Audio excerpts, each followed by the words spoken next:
Poème 1. Bénédiction. Lorsque, par un décret des puissances suprêmes, le poète apparaît en ce monde ennuyé, sa mère épouvantée et pleine de blasphème crispe ses poings vers Dieu, qui la prend en pitié. Ah, que n'ai-je mis bas tout un nœud de vipère, plutôt que de nourrir cette dérision. Maudite soit la nuit aux plaisirs éphémères où mon ventre a conçu mon expiation. Puisque tu m'as choisi entre toutes les femmes pour être le dégoût de mon triste mari, et que je ne puis pas rejeter dans les flammes, comme un billet d'amour, ce monstre rabougri. Je ferai rejaillir ta haine qui m'accable sur l'instrument maudit de tes méchancetés, et je tordrai si bien cet arbre misérable, qu'il ne pourra pousser ses boutons empestés. Elle ravale ainsi l'écume de sa haine, et, ne comprenant pas les desseins éternels, elle-même prépare au fond de la géhenne les bûchers consacrés au crime maternel. Pourtant, sous la tutelle invisible d'un ange, l'enfant déshérité s'enivre de soleil, et dans tout ce qu'il boit et dans tout ce qu'il mange retrouve l'ambroisie et le nectar vermeil. Il joue avec le vent, cause avec le nuage, et s'enivre en chantant du chemin de la croix. Et l'esprit qui le suit dans son pèlerinage pleure de le voir gai comme un oiseau des bois.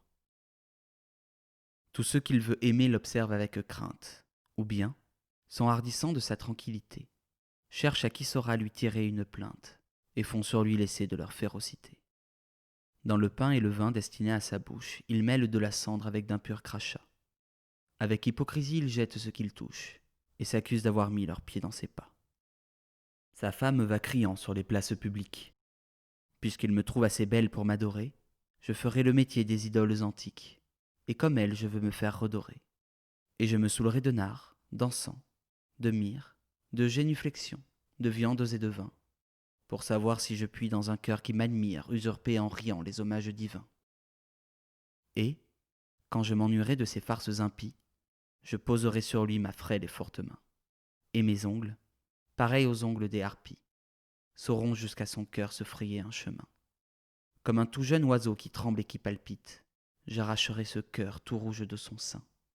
Et, pour rassasier ma bête favorite, je le lui jetterai par terre avec dédain. Vers le ciel, où son œil voit un trône splendide, le poète serein lève ses bras pieux, et les vastes éclairs de son esprit lucide lui dérobent l'aspect des peuples furieux.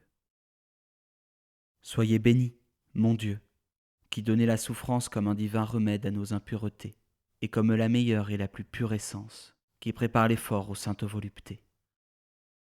Je sais que vous gardez une place au poète dans les rangs bienheureux des saintes légions, et que vous l'invitez à l'éternelle fête des trônes, des vertus, des dominations.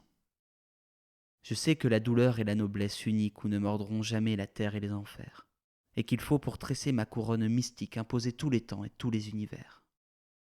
Mais les bijoux perdus de l'antique Palmyre, les métaux inconnus, les perles de la mer, par votre main montée, ne pourraient pas suffire à ce beau diadème éblouissant et clair, car il ne sera fait que de pure lumière, puisée au foyer saint des rayons primitifs, et dont les yeux mortels, dans leur splendeur entière, ne sont que des miroirs obscurcis et plaintifs.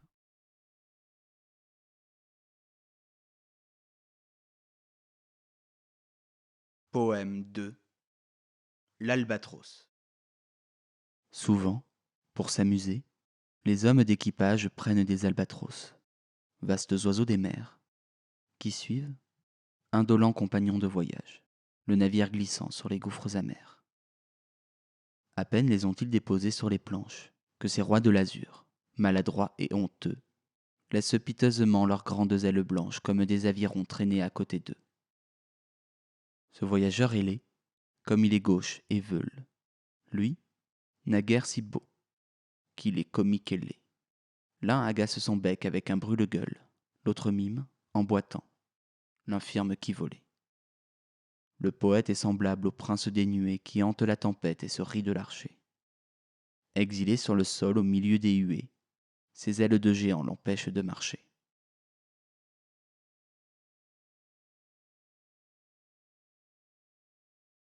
Poème 14.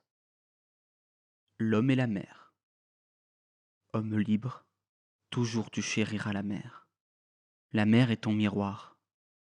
Tu contemples ton âme dans le déroulement infini de sa lame. et ton esprit n'est pas un gouffre moins amer. Tu te plais à plonger au sein de ton image. Tu l'embrasses des yeux et des bras, et ton cœur se distrait quelquefois de sa propre rumeur au bruit de cette plainte indomptable et sauvage. Vous êtes tous les deux ténébreux et discrets. Homme, nul n'a sondé le fond de tes abîmes. Ô mère, nul ne connaît tes richesses intimes, tant vous êtes jaloux de garder vos secrets. Et cependant voilà des siècles innombrables que vous vous combattez sans pitié ni remords, tellement vous aimez le carnage et la mort. Ô lutteurs éternels, ô frères implacables.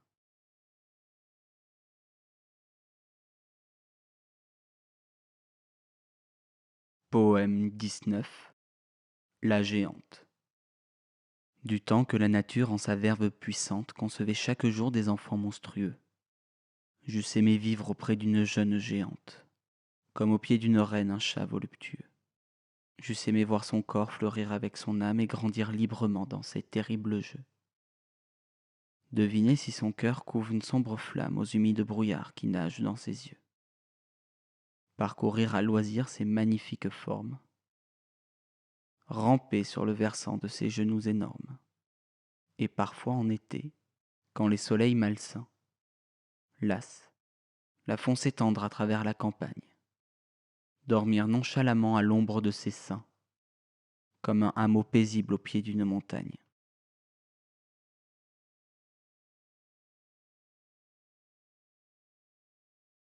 Poème 31. Le vampire. Toi qui, comme un coup de couteau, dans mon cœur plaintif est entré. Toi qui, forte comme un troupeau de démons, vain, folle et parée, de mon esprit humilié faire ton lit et ton domaine. Infâme à qui je suis lié comme le forçat à la chaîne. Comme au jeu le joueur têtu, comme à la bouteille l'ivrogne, comme aux vermines la charogne. Maudite, maudite sois-tu. J'ai prié le glaive rapide de conquérir ma liberté, et j'ai dit au poison perfide de secourir ma lâcheté.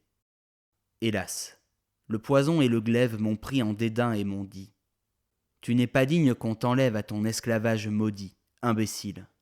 De son empire si nos efforts te délivraient, tes baisers ressusciteraient le cadavre de ton vampire.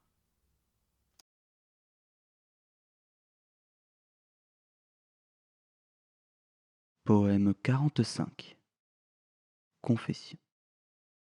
Une fois, une seule, aimable et douce femme, à mon bras votre bras poli s'appuya. Sur le fond ténébreux de mon âme, ce souvenir n'est point pâli. Il était tard, ainsi qu'une médaille neuve la pleine lune s'étalait, et la solennité de la nuit, comme un fleuve, sur Paris dormant ruisselait. Et le long des maisons, sous les portes cochères, des chats passaient furtivement, l'oreille au guet, ou bien, comme des ombres chères, nous accompagnaient lentement. Tout à coup, au milieu de l'intimité libre et close à la pâle clarté, de vous, riche et sonore instrument où ne vibre que la radieuse gaieté, de vous, claire et joyeuse ainsi qu'une fanfare dans le matin étincelant. Une note plaintive, une note bizarre s'échappa, tout en chancelant comme une enfant chétive, horrible, sombre, immonde, dont sa famille rougirait, et qu'elle aurait longtemps pour la cacher au monde, dans un caveau mis au secret. Pauvre ange, elle chantait, votre note criarde, que rien ici-bas n'est certain, et que toujours, avec quelque soin qu'il se farde, se trahit l'égoïsme humain, que c'est un dur métier que d'être belle femme, et que c'est le travail banal de la danseuse folle et froide qui se pâme dans un sourire machinal, que bâtir sur les cœurs est une chose sotte, que tout craque, amour et beauté, jusqu'à ce que l'oubli les jette dans sa hotte, pour les rendre à l'éternité. J'ai souvent évoqué cette lune enchantée, ce silence et cette longueur, et cette confidence horrible chuchotée au confessionnal du cœur.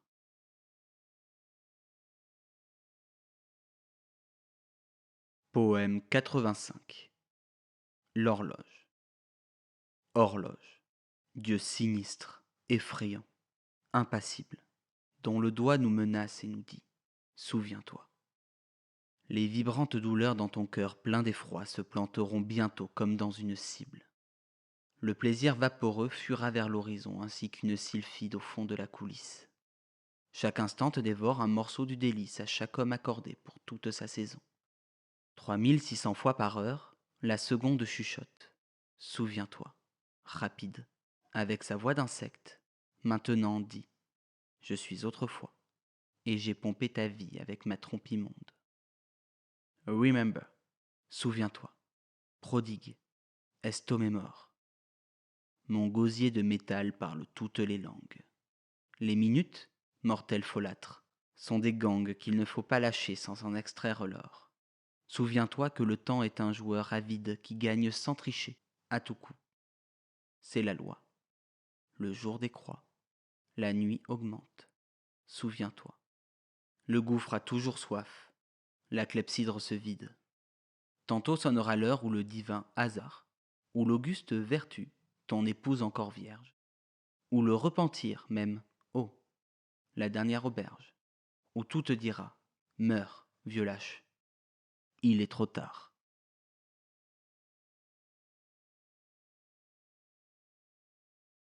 Poème 106. Le vin de l'assassin. Ma femme est morte, je suis libre, je puis donc boire tout mon soul.